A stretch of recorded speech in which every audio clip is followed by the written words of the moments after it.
Fala galera, bem-vindos ao canal Multiverso, eu sou a Cassiana De Biasi, sua anfitriã. Ainda sabemos muito pouco sobre a história de nossa genética e o DNA humano segue sendo um dos maiores mistérios da ciência moderna. Desde o elo perdido, será o homem um milagre da natureza ou há algo mais que ainda desconhecemos? Muitos teóricos dos antigos astronautas afirmam que a evolução do Homo sapiens neste planeta se deu pela intervenção alienígena no genoma humano.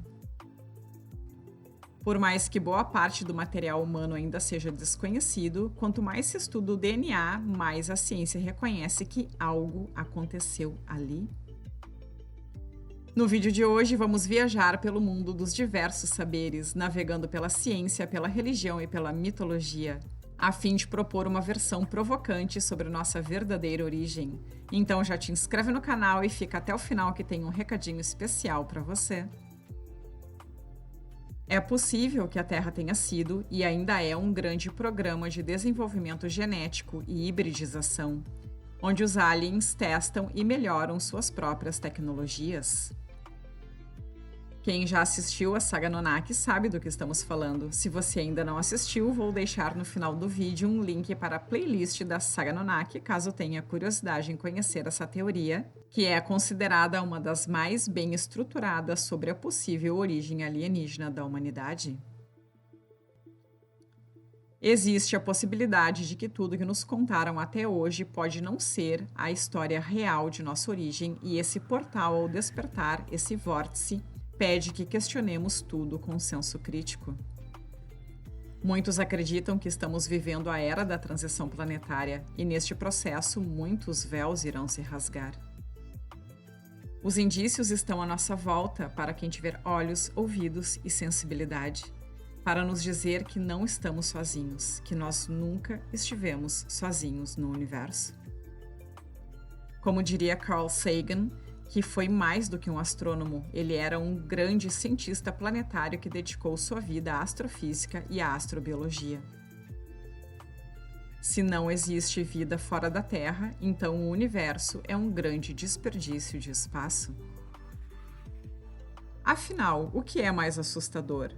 A ideia de extraterrestres em mundos estranhos ou a ideia de que, em todo este imenso universo, nós estamos sozinhos? Penso que a ciência não é apenas compatível com a espiritualidade, ela é uma fonte profunda de espiritualidade. A saga Anunnaki, assim como 99% dos teóricos dos antigos astronautas, defende a hipótese do experimento humano. Eles vêm há tempo reforçando a teoria que, de forma natural, o homem autóctone terrestre era um primata não menos rudimentar que os demais, tais como orangotangos ou chimpanzés.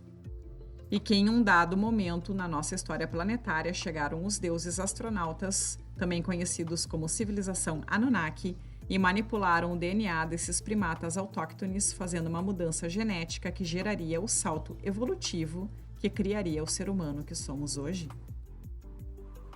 Não faz muito que nós, cientificamente, começamos a desvendar os mistérios do DNA humano, e não precisou de muito para, rapidamente, os cientistas perceberem que há algum tipo de inteligência científica ali, incutida dentro do material genético humano. Em um dado momento da evolução, algo aconteceu com o nosso DNA que não pode ser explicado pela teoria da evolução natural das espécies. Na Bíblia, em Gênesis 1, há uma passagem que diz: "Façamos o homem à nossa imagem e semelhança." Façamos o homem à nossa imagem e semelhança, no plural, não no singular. E é quase impossível evitar de fazer a seguinte pergunta: com quem Deus estava falando afinal? Ele estava falando com os seus anjos? Analisando a letra fria, segundo a própria passagem bíblica, parece claro que Deus não estava sozinho. Vamos falar um pouco sobre o que é o DNA. O DNA é uma molécula que define cada ser humano no planeta. Mas ele é mais que uma molécula. É um composto orgânico cujas moléculas contêm as instruções genéticas que coordenam o desenvolvimento e funcionamento de todos os seres vivos e que são transmitidas de forma hereditária. É como uma receita de bolo. Esse vai ter olhos azuis, esse vai ter olhos castanhos. Esse será alto, este baixo. Esse entrará na puberdade aos 11 anos, este aos 15. Este começará a ter cabelos brancos aos 30, este aos 60. É uma molécula que contém um código. Esse código possui uma linguagem que consiste em genes, que gerencia absolutamente tudo de como uma forma de vida vai nascer, se desenvolver e um dia desaparecer. 100 anos antes da descoberta do DNA, o grande biólogo e naturalista Charles Darwin escreveu o Tratado da Teoria da Evolução das Espécies por Seleção Natural, que seria a teoria que explica a transformação dos seres vivos ao longo das eras.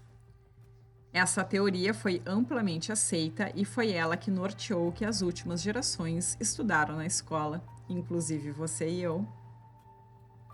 E só recentemente os avanços científicos começaram a questionar e validar que a teoria da evolução natural não está totalmente correta.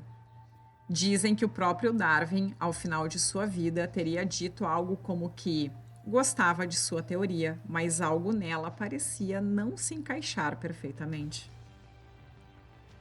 Não se trata de negar que a evolução natural existe, até porque existem registros fósseis. Todavia, é a própria ciência que levanta o questionamento do elo perdido, aquele último ancestral comum aos seres humanos e ao chimpanzé. A partir da teoria da evolução, criou-se uma crença que ao longo do tempo se demonstrou falsa, a de que antes do ser humano atual havia outra espécie de Homo primata. Essa suposta espécie não pôde ser identificada de forma conclusiva, e assim a origem da nossa espécie atual caiu neste limbo chamado de elo perdido. Logo, desse vazio não explicado, surge a teoria de que essa peça que falta no quebra-cabeças trata-se de uma mutação externa e artificial de nossa composição genética. Fazendo uma comparação com a informática, hoje se sabe que o DNA não é só um código que possui uma linguagem, mas também é editável e programável. Sabemos que os cientistas conseguem cortar o DNA, isolar a parte que desejam, seja ela responsável por isso ou aquilo. Substituem partes e mexem nos genes, mesmo tendo, por enquanto, decodificado menos de 10% desse material. Tanto que a ciência declara, aos meus ouvidos de forma estúpida, que 90% do DNA humano não tem utilidade. Não penso que não tenha utilidade. Acredito que simplesmente a ciência ainda não sabe o que é. Houveram 4 cientistas que deram uma contribuição radical para a engenharia biogenética e abriram caminho para tudo o que se sabe hoje sobre o tema. Foram eles, os ingleses Francis Crick e James Watson, que em 1962 descobriram a estrutura de dupla hélice do DNA e inclusive ganharam o Prêmio Nobel de Medicina por isso. Em 2012, a francesa Emmanuelle Charpentier e a americana Jennifer Doudna, juntas, desenvolveram uma técnica batizada popularmente de tesoura genética, que basicamente permite a edição do genoma humano, uma espécie de recortar, copiar e colar. Essa técnica é incrivelmente poderosa, pois permite que as cadeias de DNA sejam alteradas de forma intencional e premeditada. E essa ferramenta pode fazer de tudo, desde melhorar sementes para a produtividade agrícola, conferir imunidade contra determinado patógeno e também, claro, trocar cor de olhos, cabelo, criar super-humanos ou qualquer outra coisa que se queira fazer. O avanço dessa tecnologia significa muitas coisas, desde pais escolhendo as características genéticas de seus filhos, a extensão da longevidade e talvez, quem sabe, até imortalidade. Essas alterações não ficariam restritas ao indivíduo mutado, e sim se estenderia às gerações futuras, pois o material genético tem memória hereditária. É como pensar que, mesmo incipiente, o homem já começa a dar os primeiros passos para alterar a biologia humana em uma escala tão audaciosa sobre um trabalho que até então seria atribuído exclusivamente aos anjos. Por mais que algumas pessoas possam encarar isso como uma tentativa de brincar de Deus, a verdade é que tudo isso prova que o DNA humano é editável, manipulável, programável, alterável, maleável. E esse é justamente o ponto-chave. E talvez essa descoberta que hoje, ao mesmo tempo, fascina e assusta, não seja uma descoberta, e sim uma redescoberta de algo que os visitantes das estrelas já conheciam muito melhor que nós. Isso já era algo proposto por Eric von Däniken na obra A Carruagem dos Deuses, que a maior prova de uma intervenção extraterrestre não seria encontrada em uma espaçonave caída em algum lugar ou em algum ET distraído que fosse capturado, mas sim em nosso próprio DNA. Mas afinal, se fomos criados por deuses astronautas, quem foram eles? As pesquisas científicas no genoma por descobrir quem criou os humanos, já que a teoria da evolução travou no elo perdido, segue sendo ampliada e quase todo dia são divulgadas novas informações neste campo em revistas científicas, como as dos estudiosos do Instituto Garvan de Pesquisas Médicas na Austrália, que em 2018 descobriram algumas estruturas curiosas e adicionais no DNA, uma espécie de nó de 4 filamentos, sugerindo que o DNA humano pode ter mais de 2 hélices, coisas que os espiritualistas já falam desde os tempos mais remotos. E agora, a ciência médica está buscando entre esses nós do DNA a prova física de que a genética humana sofreu uma mutação intencional em um dado momento da evolução. Estamos falando de literalmente uma manipulação proposital por meios artificiais. Se analisar as tradições sobre as antigas crenças das civilizações pré-adâmicas, a de que havia uma civilização humanoide anterior, e então veio Deus e os anjos e fizeram Adão com base no que havia antes dele. Esses estudos comuns à Cabala, gnosticismo e outros sistemas filosóficos religiosos apontam para a crença na existência de civilizações anteriores à própria formação do casal humano. Nesse sentido, Adão e Eva não teriam sido os primeiros representantes da espécie humana sobre a Terra, mas sim uma etapa do desenvolvimento da espécie. Isso explicaria, inclusive, a aparente contradição apresentada na Bíblia hebraica ao narrar a criação do homem. Essa contradição está no episódio em que Caim, após matar seu irmão Abel, retira-se para um país ao oriente do Éden e constitui família. Essa informação pressupõe que haveria outras famílias na Terra além da formada por Adão e Eva. Ainda segundo a Bíblia, após comer a maçã, Adão e Eva mudaram completamente. Começaram a confeccionar roupas, sapatos, ornamentos, ferramentas, transformar a paisagem e seriam então o primeiro casal moderno de seres humanos sapiens, mais conscientes de si mesmos e de seu ambiente. Mitos da criação existem ao redor do mundo em todas as civilizações e são surpreendentemente parecidas. Mas vamos aqui falar um pouco do mito da criação suméria. Civilização essa que, segundo a maioria dos arqueólogos profissionais, é a mais antiga da humanidade. Os sumérios registraram em tabuletas cuneiformes histórias sobre poderosos seres chamados Anunnaki, que desceram dos céus e um desses seres se chamava Enki. Aliás, aqui no canal temos uma série sobre o deus sumério Enki, onde buscamos identificar indícios e desvendar o mito sobre as encarnações do Anunnaki e Enki na Terra. Série essa que os membros assistem em primeiríssima mão, alguns meses antes de ficar público.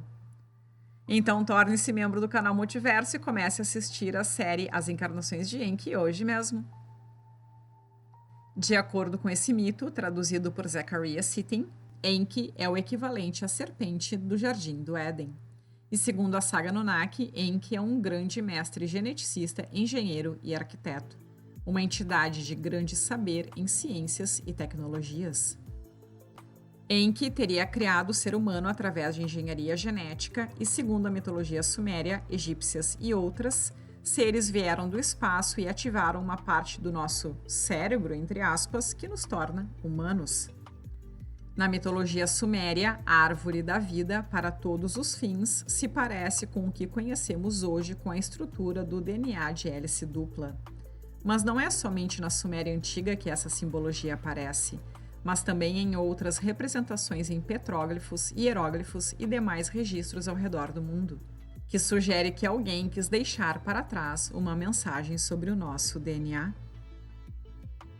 Uma das informações mais profundamente perturbadoras e intrigantes sobre esse tema vem de Gary Nolan, um imunologista, pesquisador e professor do Departamento de Patologia da Universidade de Medicina de Stanford. Um respeitado cientista com mais de 40 patentes registradas em biotecnologia. Ele desenvolveu uma pesquisa, ainda em andamento, que sugere que a cada ciclo de 600 mil anos, o DNA humano parece duplicar sua complexidade. Então, eles foram retrocedendo a escala dessa evidência no tempo, até o marco zero, que teria sido há espantosos 9 bilhões de anos atrás, muito mais velho que a própria Terra, indicando que a origem primacial do genoma humano não teria vindo deste planeta, e sim de uma origem em tempos impensáveis de um começo desconhecido. E esse não é o primeiro cientista que declara que há evidências o suficiente para atestar que o DNA humano não é da Terra. Há um enorme debate na comunidade científica sobre esse tema, e a verdade é que, até agora, não existe um consenso. Será que é possível que o DNA humano tenha sido semeado de fora da Terra? Isso para muitos parece uma possibilidade mais que lógica, para outros é uma utopia distópica. Desde a teoria da panspermia natural, que trata-se da crença que organismos viajam pelo universo em asteroides que impactam em planetas viáveis e cria vida através de processos naturais. A panspermia direcionada, que crê na possibilidade de civilizações alienígenas que carregam múltiplos DNA e materiais genéticos em sondas espaciais e os lançam pelo espaço, semeando diversidade biológica através das mais diversas tecnologias. Até a teoria clássica dos antigos astronautas, que acredita que fomos visitados por raças extraterrestres que não só ajudaram a desenvolver o planeta em si, como criaram a própria raça humana terrestre. Eu sinceramente acredito nas três vertentes e as considero totalmente viáveis. E agora quero saber o que você acha. Coloca aqui nos comentários se você acredita que somos frutos de experiência genética de seres de tecnologia avançada que visitaram nosso planeta há milhares de anos atrás. Ou se não, compartilhe aqui no que você acredita. Oi, gente! Como vai você? Passando aqui na sua telinha para dar um olá. Eu espero que você tenha gostado desse vídeo e eu senti um chamado para dizer o seguinte. Eu sei que muitas pessoas entram em debate sobre que essas hipóteses abalam um pouco daquilo que aprendemos sobre Deus e a estrutura de nossas origens. Para muitos, considerar sobre essas hipóteses representa excluir Deus da equação ou tirá-lo do tabuleiro. Para mim, não. Sabe, o Criador parece que fica a cada vez maior. Da percepção que um dia eu tive sobre a fonte para a percepção que tenho hoje, só posso dizer que expandiu. O universo nos coloca em lugares onde podemos aprender. Nem sempre são fáceis, mas sempre são certos. Como diz aquele velho ditado, que estamos sempre no lugar certo, na hora certa. Eternamente em constante processo de renascimento de ideias. Estamos todos em transição. Nós, os planetas, o sistema e o próprio universo. As moléculas do seu corpo são as mesmas que formam a sua casa, o planeta e as nebulosas que queimam no coração das estrelas lá fora. Somos matéria de estrelas. Como eu já mudei meus paradigmas algumas vezes e talvez eu mude novamente, mas hoje, só por hoje, penso que nós somos o universo se manifestando, tentando entender a si mesmo. Namastê, gente querida. Lembra de esmagar esse like e se inscrever no canal. Até a próxima. Fui!